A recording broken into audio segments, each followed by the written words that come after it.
Yo, what is going on, everyone? My name is Nick, or the Notorious Fantasy, and in today's video, we're going to be going in depth into my top 36 wide receiver rankings and tiers for week number 4 of the 2023 fantasy football season. But before we could get into things, I would like to ask that if you guys are new to the channel and you do end up enjoying today's video, that you please make sure to hit that subscribe button down below. While you're down there, whether you are new to the channel or not, please make sure to leave a like on today's video. It would help me out a ton. If you want to follow me on Twitter or X, please do so at NotoriousFantasy. And if you want to check out my updated weekly rankings, as well as get a answer to any of the questions you guys may have, make sure you guys check out the Patreon for $7.50 a month, linked in the video description. So without further ado, let's get into my wide receiver rankings and tiers for week numero 4.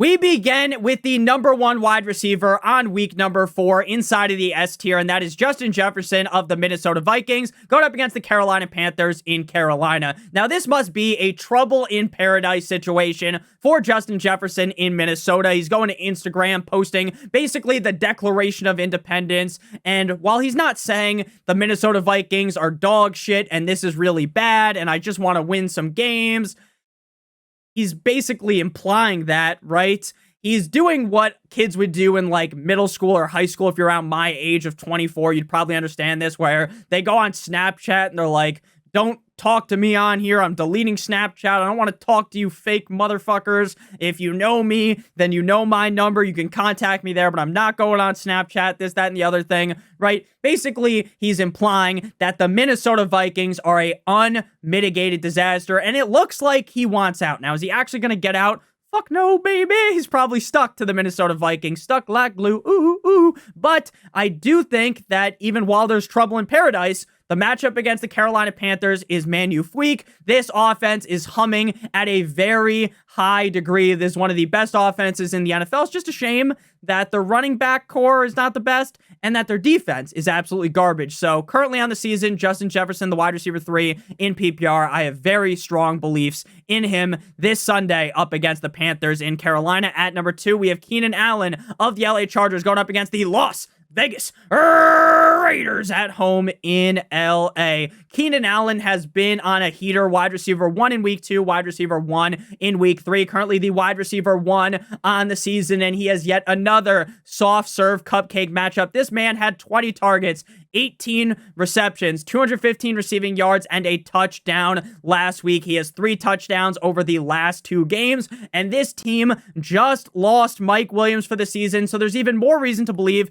that Keenan Allen is going to be force-fed the rock in what could only be described as a wet dream matchup against the Raiders. At number 3, we have Tyreek Hill of the Miami Dolphins going up against the Buffalo Bills in Buffalo. Now, Vegas and a lot of people believe that this game is going to be a Rock'em Sock'em Robots matchup, right? In Rock'em Sock'em Robots, to any of you younger folk that didn't play Rock'em Sock'em Robots growing up, there's a red guy, there's a blue guy, you smash the buttons and they beat the shit out of each other, but you can't block, right? This is going to be a heavyweight matchup, Dolphins versus Bills. Now, is that possible?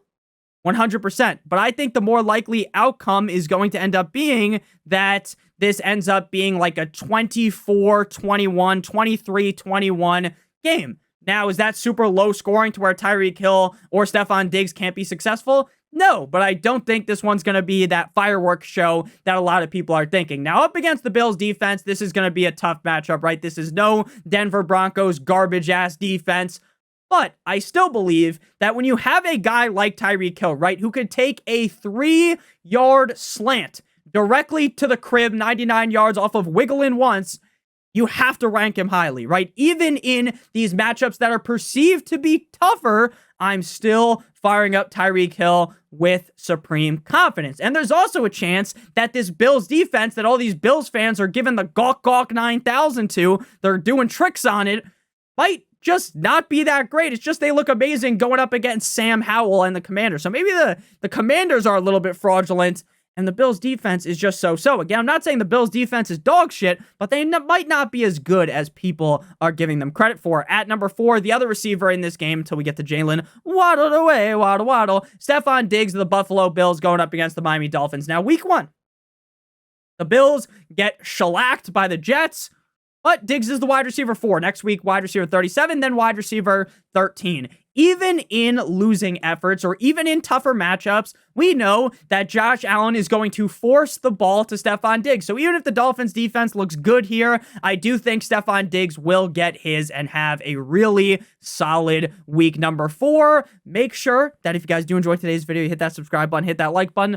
Also, all of these players in the S tier, I know it's obvious, but I always make sure to say it. These guys are all must starts. At number 5, we got Davante Adams of the Raiders going up against the LA Chargers in LA. Now, Davante Adams through the first 2 weeks was kind of just skating around, how is Adams washed? People were wondering. I was in the offseason, big proponent of loving Davante Adams, but people were starting to panic, right? And then last week, he shut everyone up, right? 20 targets, 13 receptions, 172 yards, and 2 touchdowns. If Keenan Allen didn't go nuclear like his name was Oppenheimer, then Davante Adams would have been the wide receiver 1. I know Jimmy Garoppolo may not play, and they might have to go with Mr. Clean himself, Brian Hoyer, as the starting quarterback of the team. But even then, Davante Adams is going to get his. The LA Chargers defense is soft as baby shit. So I love Davante this week. And to close out the S tier, we got Jamar Chase of the Cincinnati Bengals going up against the Tennessee Titans in Tennessee. We've talked about this ad nauseum this week, so I'll keep it short like Kyler Murray. The Tennessee Titans defense, elite against the run, garbage against the pass. I know Joe Burrow, Joe Shiesty hasn't looked great this season, but ultimately in such an easy matchup, Jamar Chase should be feasting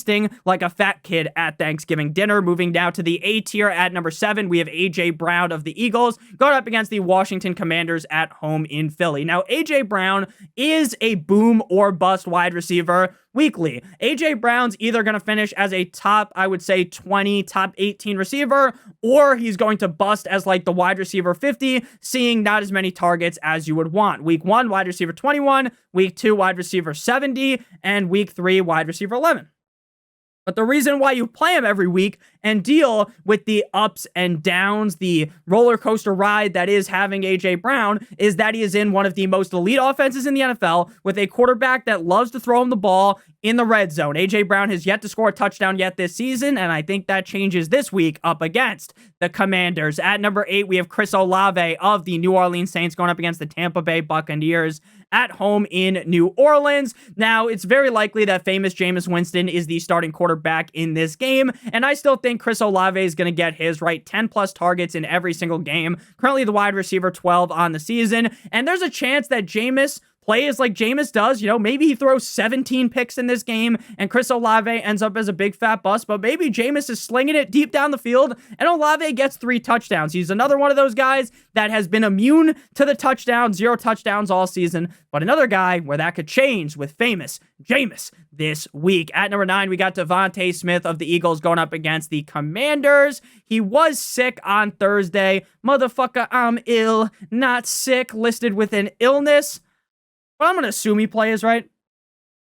Doesn't say he has, the C word. It doesn't say he's got that. I don't want to say that word because I don't want to get banned by YouTube because I know say that they might, do your video a little bit, NCO Assassin's Creed style.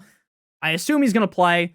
Wide receiver 69. Very nice. I like. Last week, obviously not the best for fantasy, but before that, wide receiver 10 and 17. He has his ups and downs, just like A.J. Brown. But again, one of the best offenses in the NFL. He's one of the better receivers in the NFL, so you're going to play him. And again, all of these guys in the A tier are also must starts. They're just a little bit of a step down from the S tier. At number 10, we have my boy Puka Nacua, wide receiver 9 in week 1, 2 up against the Niners in week 2, and then wide receiver 36 last week. And I know there are going to be people that panic. Nick, Puka had 1 bad game. Should I sit him on my bench and play Jerry Jeudy instead? Nick, I'm really scared. Oh my God, I'm Carl Weezer. Yeah, don't panic. The Colts matchup is great. 1 down game doesn't make me panic. Now, when Cooper Kupp comes back, we're going to have to bounce Nacua down the rankings. But when you're going to breakfast with Matthew Stafford, you're getting targets, baby. And Puka is bouncing back in a big way this week. Moving now to the B tier. Again, these guys are also basically must starts. Now, they're not ranked inside the top 10. But if you have CeeDee Lamb or Metcalf on your team, right? You're obviously fucking starting them. CeeDee Lamb going up against the New England Patriots at home in Jerry's World. Now, CD has not been great this season, and I would argue that even though the Cowboys are in a good position, right? The record's great. They fucking beat down on the Giants in week 1. that offense hasn't looked great, especially the passing attack, right? Dak has not looked great. Now, this matchup against the Patriots tells me one thing. It tells me that Bill Belichick is going to dial in on CeeDee Lamb. Now, could he get through that? Yes. But ranking him higher than wide receiver 11 to me seems crazy because we know what Bill Belichick does to these number one receivers. At number 12, Calvin Ridley of the Jags going up against the Atlanta Falcons in London. Wide receiver 6 in week 1. After that, it's been a downward spiral. Wide receiver 82 and get your kicks on Route 66. Things got to get better for Calvin Ridley. He's still getting 7 or more targets every single game. He's still a number one receiver on the Jaguars. He is still one of the better receivers in the NFL. He proved that in week 1. It's just Lawrence has looked off, and hopefully Lawrence is shaking it off like his name was Taylor Swift in London. At number 13, we got Deebo Samuel going up against the Arizona Cardinals at home in San Fran, dealing with a rib/knee injury and was not spotted on Thursday's practice. So you got to monitor this situation today on Friday. If he doesn't show up to practice today, then it's time to panic. If he shows up, then he should be good to go. It is important to note that if Deebo for some reason doesn't play with that injury, then Brandon Ayuk would be rising up the rankings. Wide receiver 8 and 12 over the last 2 games. Obviously, Brandon Ayuk's injury has definitely opened the door wide for Deebo Samuel. I understand that the Dallas Cowboys offense struggled mightily, right? Dak Prescott needed a fucking map to navigate through that offense. He found a fork in the road and he just tried to fucking eat with it like a fat ass, like his name was Zeke. So yeah, struggle bus for Dak Prescott. I think San Francisco quarterback Big Cock Brock figures it out, plays better. And again, while I wasn't a big fan of Deebo in the offseason because there's so many cooks in the kitchen, he has proven me wrong so far. So got to rank him highly. At number 14, DK Metcalf of the Seattle Seahawks going up against the Giants in prime time on Monday night. He did not practice on Thursday with a rib injury. I guess the case of the ribs is going around. Again, monitor practice today. I assume he plays, though, if we're being completely honest with you. While DK Metcalf's been up and down all season, this is just another guy where you made your bed when you drafted him, and you got to lie in it, right? He's going to be up, he's going to be down, he's in, then he's out, right? But you're playing him because he's built like a fucking Greek god, like he's a part of a Percy Jackson novel.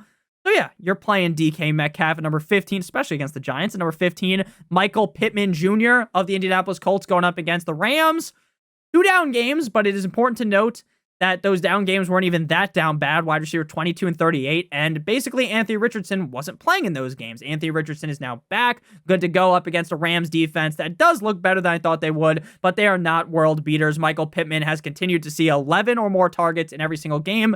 I chase volume in fantasy football, and 11 plus targets every single game is a whole lot of volume. At number 16 to close out the B tier, we got Jalen Waddle away, Waddle, till the very next day of the Miami Dolphins going up against the Buffalo Bills in Buffalo. Jalen Waddle did not play in week 3 with that concussion. He has been cleared to play on Sunday. If the Bills, for some reason, are able to completely lock up, don't let me out, Tyreek Hill, then Jalen Waddle is going to go absolutely bananas in this game. Jalen Waddle's another guy that while he was struggling a bit to start the season, you start him every single week because you know, just like Tyreek, all it takes is one fucking juke and this guy is in the end zone. Like, right, you fucking go to take a piss real quick, you go upstairs to get some chips, you come back down, you go to look at the TV, and fucking Waddle's in the end zone, hitting the dance, right? So, that's happened before. I went to go take a leak. I was like, oh, I'll be good.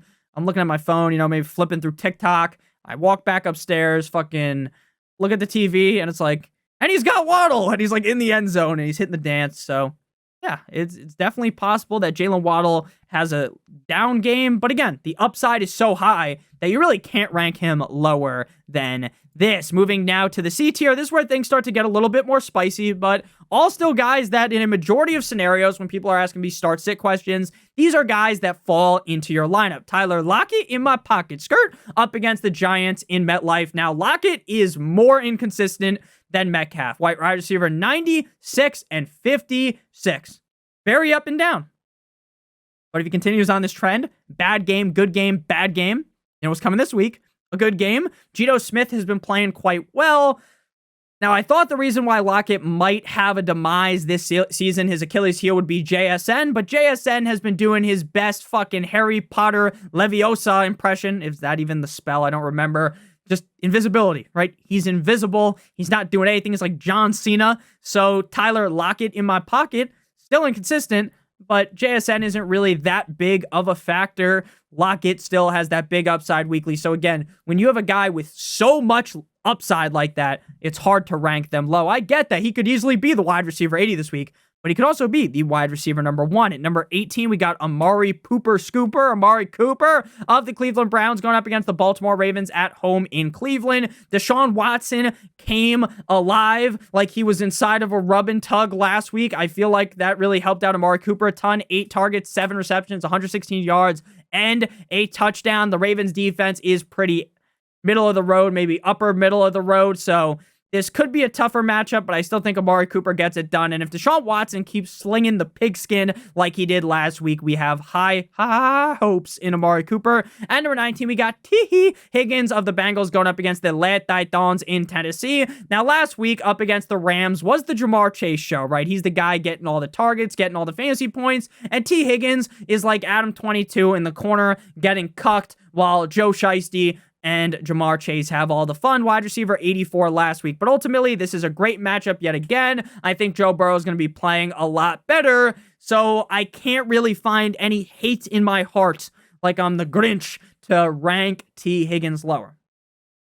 Now, if Burrow goes out there and looks bad again, even against Arizona next week, we're going to have to rank T. Higgins even lower, because if Burrow's not playing good, and he still looks off, if he still looks like Stevie Wonder in the fucking pocket, then we're just going to have to move these receivers, except for Jamar Chase, I guess, who just gets force-fed. At number 20, we have Adam Thielen in a revenge game up against the Minnesota Vikings at home in Carolina. Current expert consensus rankings have him as the wide receiver 29. I had to boost him up, though. He was the wide receiver 16 in week 2 and the wide receiver 3 last week. Bryce Young is expected to play, which is a bit of a damper down compared to the Ginger Ninja, the Red Rifle Andy Dalton. But ultimately, we could see Bryce Young just feed the rock to Adam Thielen 10+ times in a revenge game and see him finish much higher than the wide receiver 20. But I also understand that there is a downside. Even though this Vikings defense is bottom of the barrel, there's a chance that Bryce Young... Look, Bryce Young hasn't looked great. Now, again, I'm not saying that he's a bust or anything. I think he will be great. But if you wanted Adam Thielen to go out there and fucking drop his nuts, Darren Sharper, hold my dick on the defense, you'd probably want Andy Dalton out there. At number 21, can you do something for me? We got Brandon Ayuk of the San Francisco 49ers going up against the Arizona Cardinals. Now, Brandon Ayuk is another guy with the Q tag, the questionable tag, limited in practice on Wednesday with that shoulder injury. My best guess is that he's going to suit up on Sunday, if I'm being honest with you. And just like James Bond, 007, he's going to look good. Pause.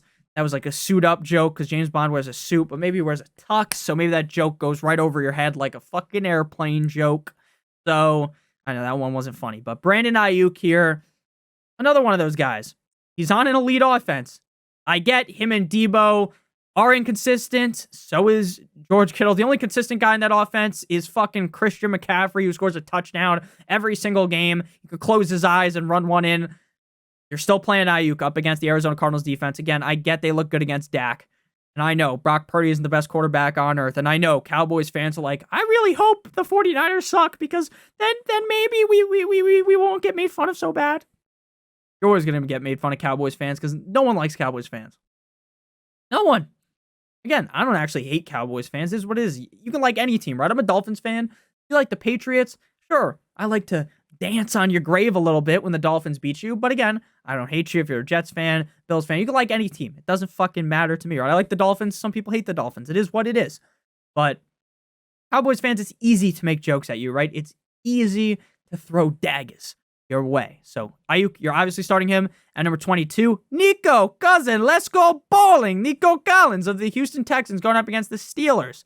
Now, the Houston Texans are dealing with offensive line injuries, right? 2 of their best offensive linemen might be out in this game. Gas mask Lamar Tunsil.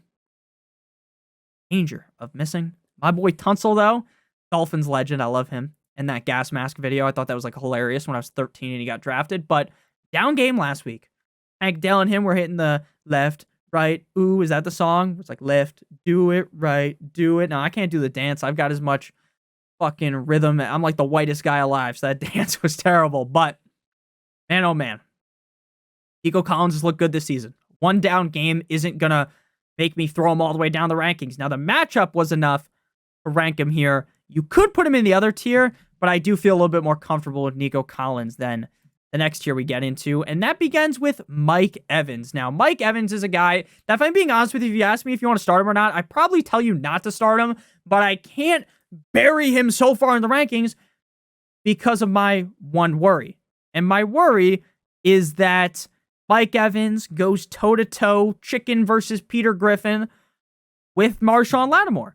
They always fight. Marshawn Lattimore locks him up. Even when you read the fucking notes on Mike Evans on Fantasy Pros, it's like Evans' colorful and underperforming history against Marshawn Lattimore needs no massive explanation, because this tweet above, since 2020, in the 4 games in which Lattimore shadowed him and they played the entire game, Evans secured 3 touchdowns, but he failed to cross 50 receiving yards in every single game. So again, he could be in for huge disappointment, but with how hot Mike Evans has been this season, I can't throw him too far down the rankings, but I'm worried that they're going to go toe-to-toe and have a fucking UFC fight in the second quarter. Next up, we got I Want a Bad Bitch, Jordan Addison Ray of the Minnesota Vikings, going up against the Carolina Panthers in Carolina. Jordan Addison has been on fire this season. Now, a bit of a down week in week 3, but still the wide receiver 24 on the year. Great matchup against Carolina, which is sneaky, going to be very, very high scoring. That Panthers defense is banged up in a bad way, and Jordan Addison should be able to have his way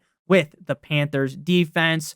But I can't really rank him higher because, Justin Jefferson's there and he's going to get like 50 gazillion targets at number, just to make him happy so that he doesn't go on Instagram complaining again after the game at number 25. And again, I'm not calling Justin Jefferson like a pansy or something, right? I'd be pissed too if I was Justin Jefferson.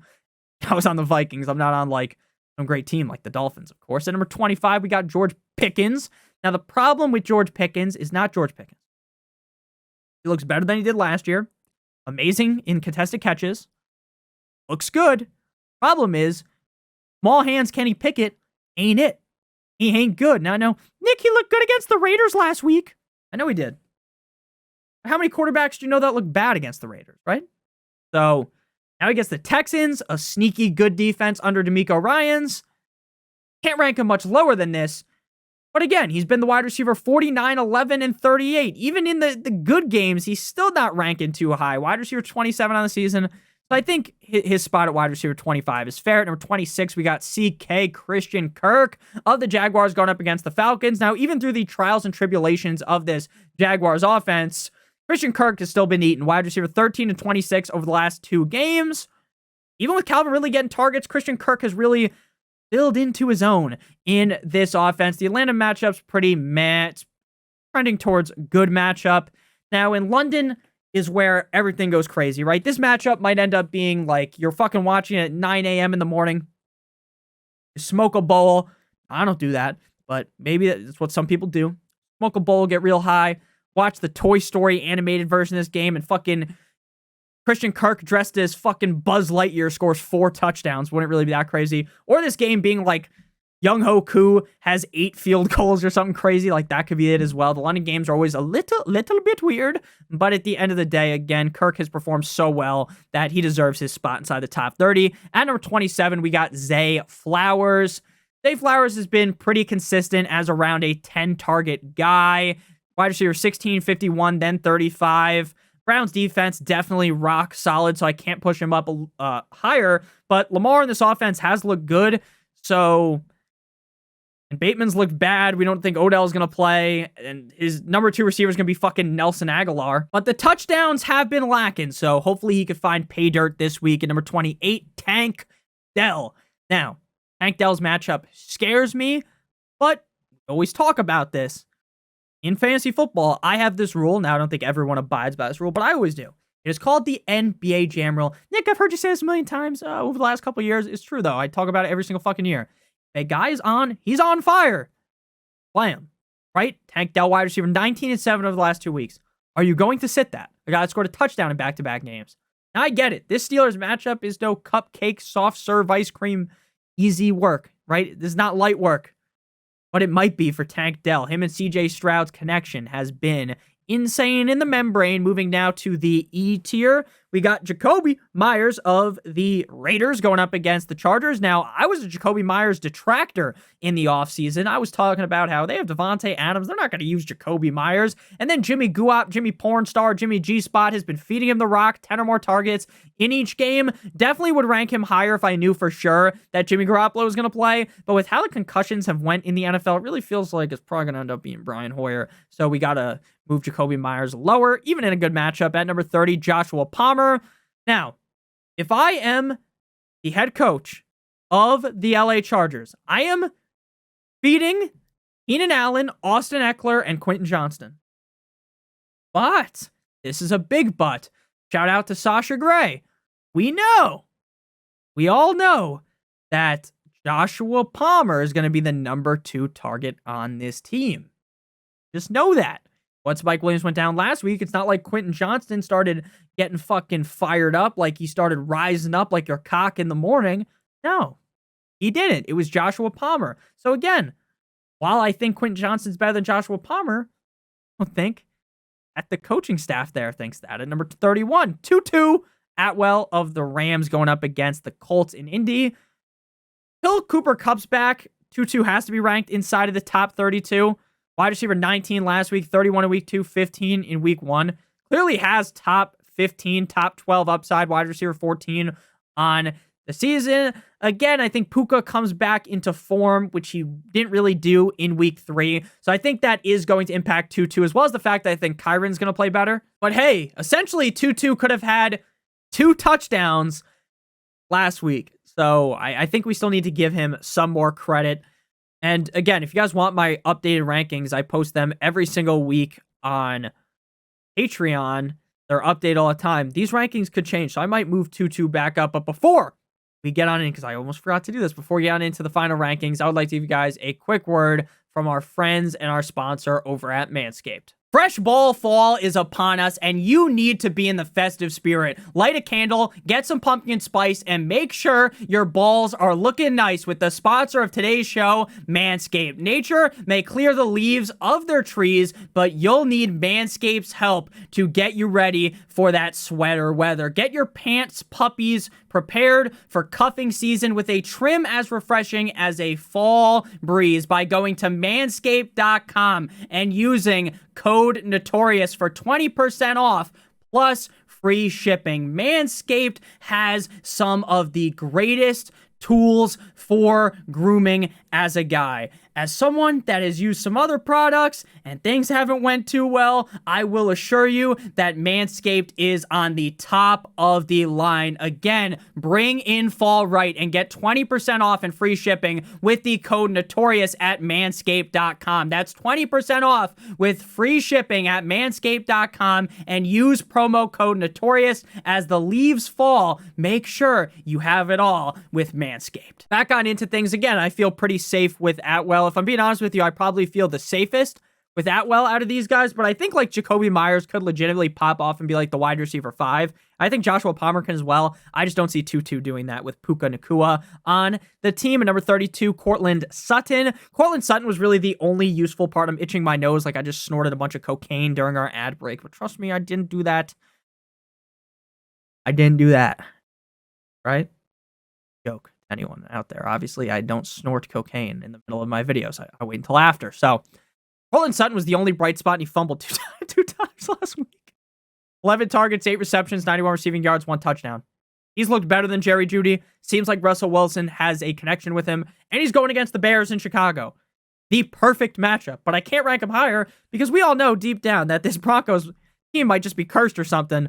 And even if this is the greatest matchup, Cortland Sutton could shit the bed. Moving now to the F tier, wide receivers 33 through 36. Number 33, Chris Godwin. He has looked great on the field, but he hasn't put up productive numbers for fantasy. Wide receiver 40, 52, and 58 over the last 3 games. The matchup against the Saints is not ideal. If Mike Evans gets ejected for getting into a WWE match with Marshawn Lattimore, then you're going to be happy with Godwin. If not, you're probably just going to be like, why did I start him again? Keeps moving down my rankings. I don't know how much farther I could move him down because I know All it takes is like one touchdown, and you're so happy that you started Chris Godwin. Moving now to wide receiver 34, Michael Thomas. Michael Thomas is probably going to see a bump up from Jameis being under center because, again, Jameis isn't a pussy with the football, right? Derek Carr's like, he thinks too much out there. Jameis doesn't think about anything. He just goes out there, thinks about eating some fucking crab legs in the red zone and thinking about eating W's, and he just throws the ball. And while that could lead to 72,000 picks in this game, could also lead to a huge Michael Thomas game. Number 35, scary Terry McLaurin of the Commanders going up against the Eagles in Philadelphia. Jahan Dotson has really let me down this season. He was a guy that I was hyping up, but he has been not just virtually invisible, he has been invisible. He hasn't done shit this season, but it's not like Terry McLaurin has done much better. Wide receiver 44 on the year. Not a great matchup against the Eagles, but he does definitely have upside if Eric Bieniemy is able to figure things out. Number 36, Gabe Davis of the Bills. Gabe Davis, another one of those guys that is basically boomer bust every single week. He was wide receiver 69 in week 1. Very nice. Then wide receiver 14, 45. We just know this with Gabe Davis. Week 3, he has 1 reception, but it's a touchdown. 35 yards, right? We know that out of Gabe Davis. We know this to be true, right? Some games, doesn't do anything. Other games, he gets 2 catches and has 150 yards and 2 touchdowns. This could be the matchup where he goes crazy. I like Kader Kohu, our second corner for the Dolphins, so I don't think Gabe Davis is going to do much. But again, could be high scoring. He could break free. He could be soaring and flying like Zach Efron. So thank you guys all so much for watching today's video. If you did end up enjoying my breakdown of the wide receiver position, make sure you guys hit that subscribe button down below as well as hit that like button. Make sure you guys check out Manscaped as well. Link in the video description. I love you guys all so much. Hope you have a great rest of your guys' day. And as always, good boy.